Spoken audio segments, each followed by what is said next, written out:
ராமநாதபுரம் மக்களவை தொகுதி இந்திய முஸ்லீம் லீக் கட்சி வேட்பாளர் நவாஸ் கனி அபிராமம் பேருந்து நிலையம் அருகே நடைபெற்ற பிரச்சாரத்தில் திமுக தேர்தல் அறிக்கையில் குறிப்பிட்டுள்ள வாக்குறுதிகளை கூறி பொதுமக்களிடம் வாக்கு சேகரித்தார்.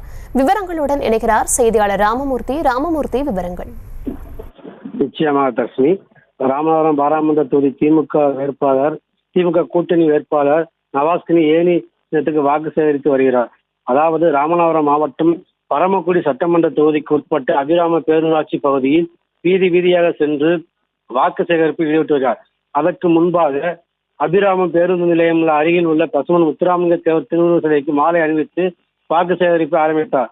அப்போது பெண்கள் குடிநீர் தட்டுப்பாடு அதிகமாக இருப்பதால் குடிநீர் செய்து தர வேண்டும் எனவும், அதுபோல் பெண்கள் உதவித்தொகை 1000 ரூபாய் வழங்க வேண்டும் எனவும் கோரிக்கை வைத்தனர். அதற்கு குடிநீர் பிரச்சனைக்கு 2-3 மாதங்கள் சரி செய்யப்படும் எனவும், 1000 ரூபாய் உதவித்தொகை எலெக்ஷன் முடிந்த பின் செய்து தர முடியும் என்று தெரிவித்தார். அதுபோல் வாக்கு சேகரிப்பில் ஈடுபட்ட போது பரமக்குடி சட்டமன்ற உறுப்பினர் முருகேசன், ஒன்றிய செயலாளர் வாசுதேவன் உள்ளிட்டவர் இணைந்து வாக்கு சேகரிப்பில் ஈடுபட்டு வருகின்றனர். விவரங்களுக்கு நன்றி ராமமூர்த்தி.